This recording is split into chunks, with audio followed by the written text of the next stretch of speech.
हर साल करोड़ों लोग कावड़ उठाकर 100-100 किलोमीटर पैदल चलते हैं।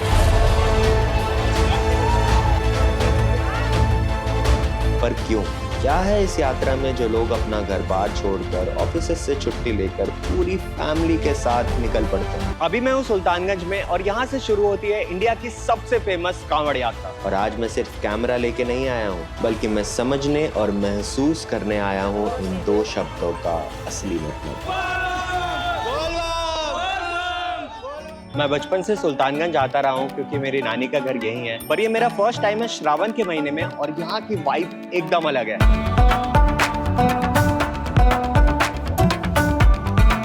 कुछ अलग ही एनर्जी है इन कावड़ियों में। तो पहले समझते हैं ये सब क्यों शुरू हुआ। रावण ने शिव जी की घोर तपस्या करके लंका की सुरक्षा के लिए आत्मलिंगम मांगा, पर शिव ने शर्त रखी कि एक बार कंधे पर उठाया तो लंका पहुंचने तक जमीन पर नहीं रखा जा सकता। पर देखिए भगवान की लीला, रास्ते में देवघर के पास पेशाब करने के लिए उसने एक ग्वाला लड़के को शिवलिंग पकड़ा दिया, जो एक्चुअली गणेशा थे छोटे ग्वाला के रूप में, और उन्होंने शिवलिंग जमीन पर रख दिया।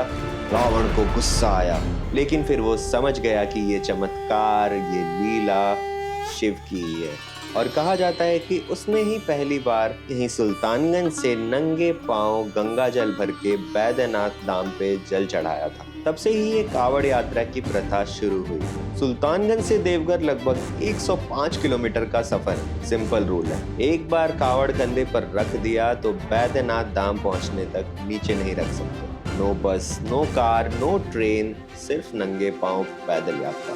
चाहे कितनी भी गर्मी हो, बरसात हो, कंकड़ हो, पत्थर हो, पैरों में छाले पड़ जाएं, लेकिन ये कावड़िए कहीं नहीं रुकते। पहली बार जा रहे हो? नहीं, 5वां बार जा रहे हैं हम तो। 5वां बार जा रहे हो? हाँ। आप लोग कहाँ से? बांका जिला से। तो आप कुछ मन्नत मांग के जा रहे हैं? नहीं, ऐसे जा रहे हैं। मन्नत बहुत कुछ है, अब जो पूरा हो जाए। क्या है, एक तो बताइए। अब सरकारी जॉब है। मेरा तो वही सरकारी जॉब। वो तो जो भी मन्नत है तो सबको थोड़ी ना बताना चाहिए। तो कोई मन्नत लेके जा रहे हो? कोई मन्नत नहीं, भोला बाबा के दरबार में ऐसे ही। ऐसे ही? हाँ। वाह, ये सच्ची श्रद्धा नहीं? हाँ, बिल्कुल। मैं सुना था लोग ऐसे मन्नत मांग के कुछ जाते हैं। हाँ, मन्नत मांग के लोग जाते हैं। ऐसे कांवड़िया आते हैं, वो मन्नत मांग के ही जाते हैं। बहुत सारे डाक बम होते हैं, उनका मन्नत होता है। 16-17 घंटा में जल चढ़ाते हैं। ये 24 घंटा पहले चढ़ाना होता है। जब शाम हुई और आरती शुरू हुई, तब समझ आया कि ये सब क्या है। ये सिर्फ एक ट्रेडिशन नहीं है, ये एक स्पिरिचुअल रीसेट है। पूरे साल की भाग दौड़ के बाद ये टाइम है अपने आप से मिलने का।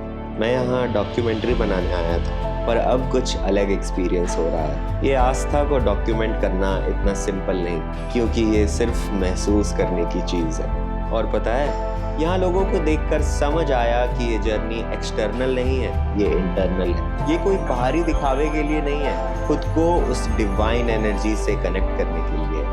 ये सुल्तानगंज से देवघर की कोई आम यात्रा नहीं है, ये मॉडर्न लाइफ से वापस अपने रूट से जुड़ने का मौका है। अब समझ आ रहा है कि क्यों लोग हर साल वापस आते हैं, क्योंकि ये जर्नी डेस्टिनेशन के बारे में नहीं है, ये ट्रांसफॉर्मेशन के बारे में है।